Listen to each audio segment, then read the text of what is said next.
الحمدللہ رب العالمین والصلاة والسلام علی سید المرسلین اعوذ باللہ من الشیطان الرجیم بسم اللہ الرحمن الرحیم کنتم خیر امت اخرجت للناس تأمرون بالمعروف وتنہون عن المنکر وتؤمنون باللہ صدق اللہ العلی العظیم اللہم صلی علی سیدنا محمد النبی الامی وعلی آلہ واصحابہ وبارک وسلم۔ اللہ رب العزت کی تعریف ہے جو پوری کائنات کا رب ہے، خالق ہے، مالک ہے اور پوری کائنات کا نظام چلانے والا ہے۔ اس کے ساتھ کوئی برابری کرنے والا نہیں ہے، نہ اس کا کوئی ہمسر ہے، نہ اس کی کوئی بیوی ہے، نہ اس کی کوئی اولاد ہے۔ وہ اپنی ذات میں بے پناہ قوت کا مالک ہے، تنے تنہا رب، پوری کائنات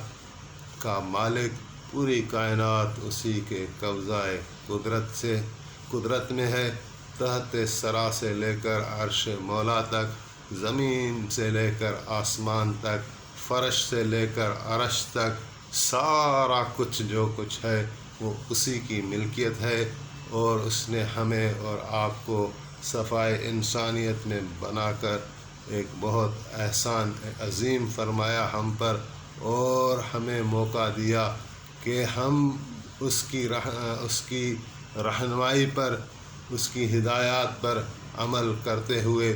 اس کا قرب حاصل کر کے دنیا اور آخرتوں کی سعادتیں اور عزتوں کو جمع کر لیں۔ اور درود و سلام ہمارے آقا،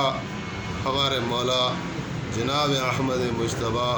محمد مصطفیٰ خاتم النبیین صلی اللہ علیہ وآلہ وسلم کی ذات اقدس پر، جن کو اللہ تعالیٰ نے اپنا آخری رسول بنا کر اس دنیا کے اندر پوری انسانیت کی رہنمائی کے لیے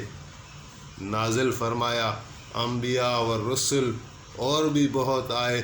لیکن وہ اپنے اپنے زمانے کے لیے تھے، ان کی تعلیمات اپنی اپنی قوموں تک محدود تھی، لیکن جناب نبی کریم صلی اللہ علیہ وآلہ وسلم پر اس دین کو تمام کیا گیا جس کی ابتدا جناب آدم علیہ السلام نے کی، جس کی دعوت سارے بڑے انبیاء اور رسولوں نے دی، جناب نوح علیہ السلام، جناب ابراہیم علیہ السلام، جناب موسیٰ علیہ السلام، جناب عیسیٰ علیہ السلام۔ لیکن رسول اللہ صلی اللہ علیہ وآلہ وسلم کو فرمایا گیا کہ قل یا ایھا الناس انی رسول اللہ الیکم جمیعا، کہ اے انسانوں، میں تمام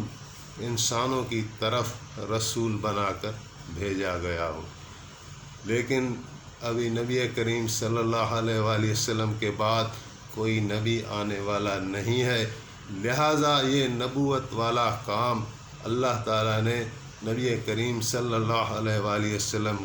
کی امت کو سپرد کیا ہوا ہے۔ چنانچہ جناب داؤد علیہ السلام کو جب پتہ چلا کہ نبی آخر الزمان حضرت محمد صلی اللہ علیہ وآلہ وسلم کے بعد کوئی نبی نہیں آئے گا، تو انہوں نے اللہ رب العزت کی بارگاہ میں عرض کیا کہ یا اللہ، اگر جناب نبی کریم صلی اللہ علیہ وآلہ وسلم کے بعد کوئی نبی نہیں آئے گا تو دین کا کام کون کرے گا؟ تو اللہ تعالیٰ نے فرمایا کہ میرے نبی کی جو امت کے علماء ہوں گے وہ یہ کام کریں گے۔ تو پھر حضرت داؤد علیہ السلام نے سوال کیا کہ یا اللہ، تو انبیاء و رسولوں کو معجزے عطا کرتا ہے، تو ان کو پھر تو کیا عطا کرے گا؟ تو اللہ تعالیٰ نے فرمایا کہ میں ان کو اپنے علم میں سے علم دوں گا اور اپنے حلم میں سے حلم دوں گا۔ تو یہ علماء ربانی کی نشانی ہے کہ ان کے پاس علم بھی زبردست ہوگا اور ان کے پاس حلم ہوگا، برداشت ہوگی، ظرف ہوگا۔ تو یہ آیات جو تلاوت کی کہ کنتم خیر امت اخرجت للناس تأمرون بالمعروف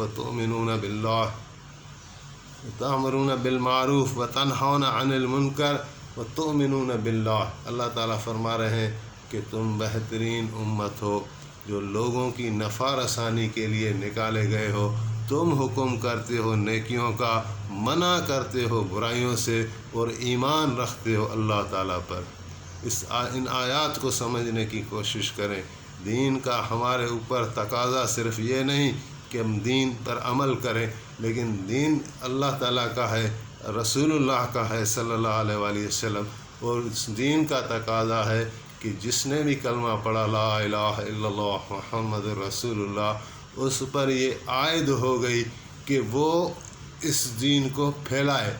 رسول اللہ نے فرمایا بلغوا انی ولو آیا، میری طرف سے پہنچا دو، اگر تمہیں ایک آیت آتی ہے، ایک حدیث آتی ہے، تو میری طرف سے آگے پہنچا دو۔ تو یہ ہمارے اوپر ذمہ داری ہے،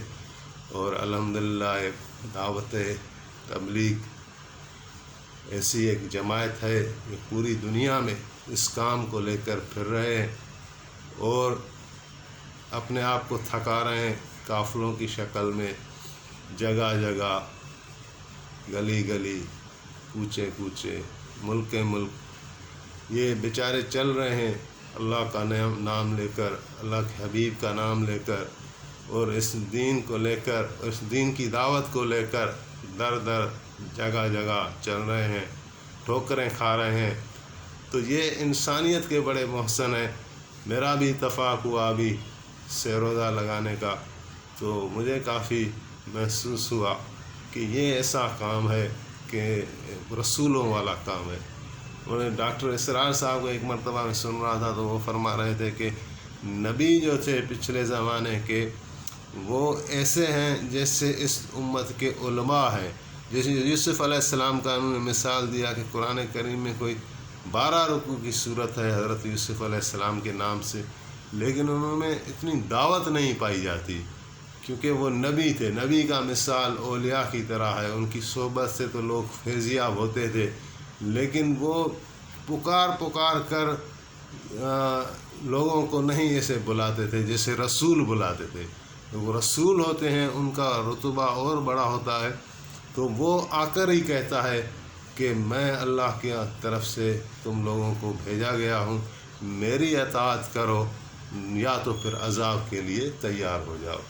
تو یہ دعوت تبلیغ والا کام بھی جو ہے رسولوں کا ہی کام ہے، اللہ تعالیٰ کی طرف پکاریں، اور یہ امت کی ذمہ داری بھی ہے۔ تو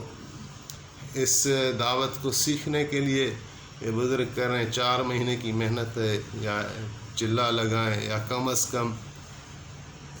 سہ روزہ تو سارے دوست لگائیں، اس میں بہت فائدہ ہو رہا ہے۔ جب آپ ایک مبلغ بن کر